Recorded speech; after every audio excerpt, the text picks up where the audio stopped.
Surga dan neraka itu bertentangan, tidak ada. Engkau itu makhluk, engkau itu manusia, engkau itu tidak bikin aturan, tapi aturan dibikin buat engkau. Allah yang bikin aturan.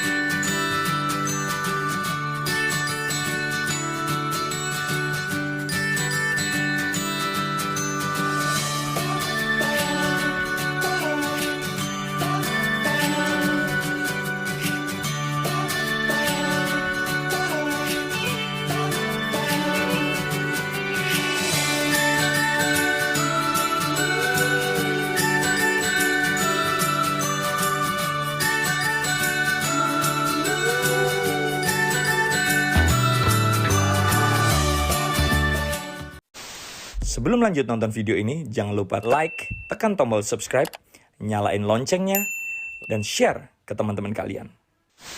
Assalamualaikum warahmatullahi wabarakatuh. Sobat-sobat dimanapun Anda berada, mudah-mudahan kita semua sehat walafiat. Video saya kali ini masih membahas tentang Hyang Weldo, dan di sini akan kita lihat pernyataan dari Hyang Weldo yang tidak mempercayai adanya surga dan neraka. Baik sobat, kita simak videonya. Masalah surga dan neraka, kalau kita mau membaca kitab suci secara menyeluruh, Di sini Hyang Weldo membicarakan masalah surga dan keterangan neraka. mengenai surga dan neraka di dalam kitab suci itu, untuk mengetahui apa yang sebenarnya, kita harus mampu membaca seluruhnya dengan baik. Di situ akan ditemui pernyataan-pernyataan yang mengatakan bahwa semua yang bertentangan itu tidak ada. Begitu yang Dia menyimpulkan dari yang dibaca Jadi dia, semua yang semua yang bertentangan bertentangan itu tidak ada. Iya. jadinya. Jadi apapun yang ada yang bertentangan dianggap tidak berpasangan. ada. Surga dan neraka itu bertentangan, tidak ada. Baik buruk itu bertentangan, tidak ada.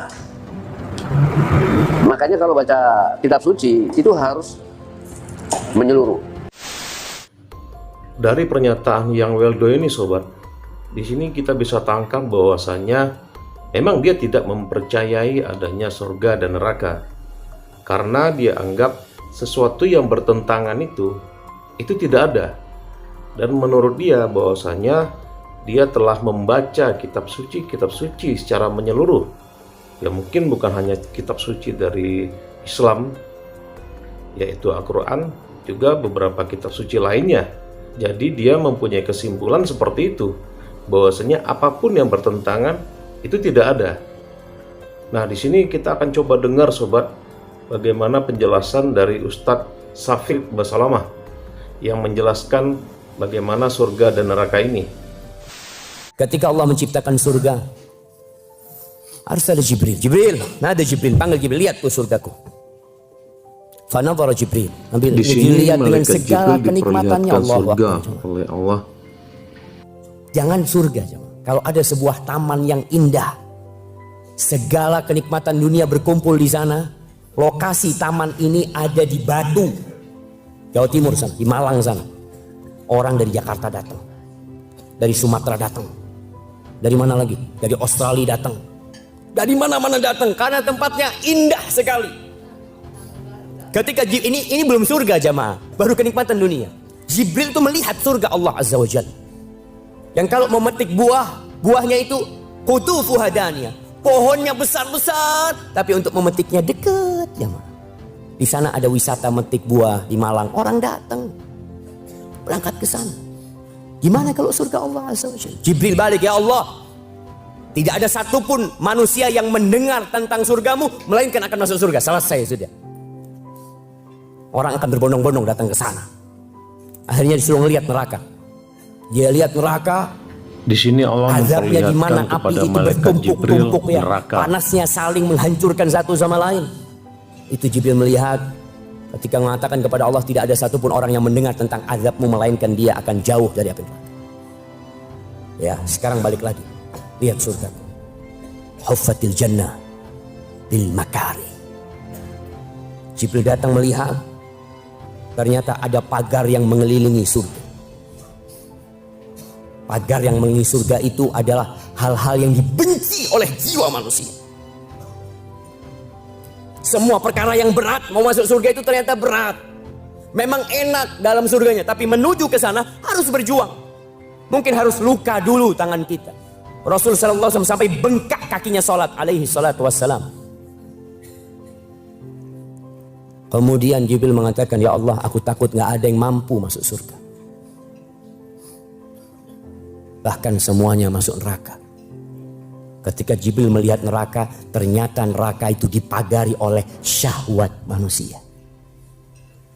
Dengan semua yang disukai oleh jiwa manusia.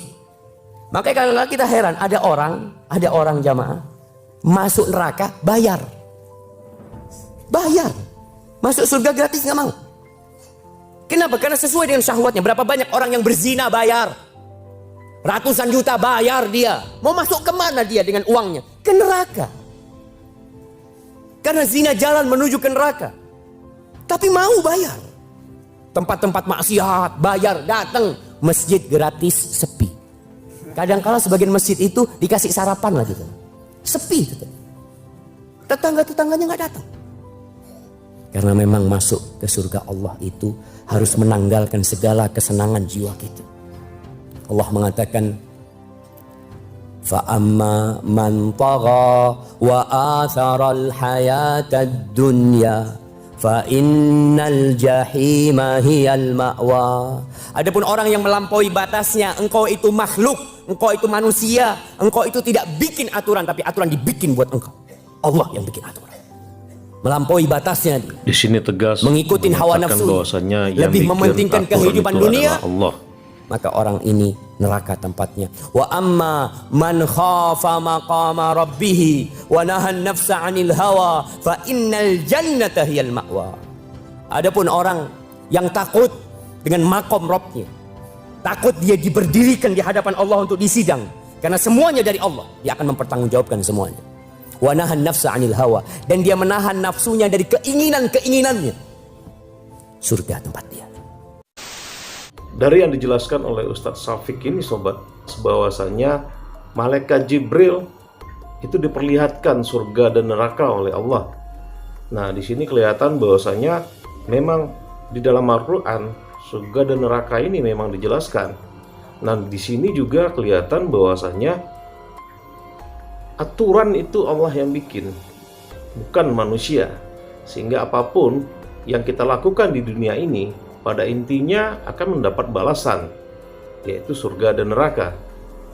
Nah, jadi kalau kita hubungkan lagi sobat dengan pernyataan dari Yang Weldo, dan ini memang tidak sesuai dengan ajaran Islam, dan ini memang tidak mengacu kepada Al-Quran yang dia bilang tadi bahwasanya dia udah baca secara keseluruhan gitu. Pernyataan dari Yang Weldo ini memang sungguh sangat membingungkan ya, dan tidak sesuai dengan ajaran Islam. Dan kita tidak tahu sobat, bagaimana dia bisa menafsirkan sendiri permasalahan surga dan neraka ini, karena dia juga tidak mempunyai rujukan yang jelas gitu, sehingga dia berpandangan bahwa surga dan neraka itu tidak ada. Baik, lebih dan kurangnya saya mohon maaf. Assalamualaikum warahmatullahi wabarakatuh.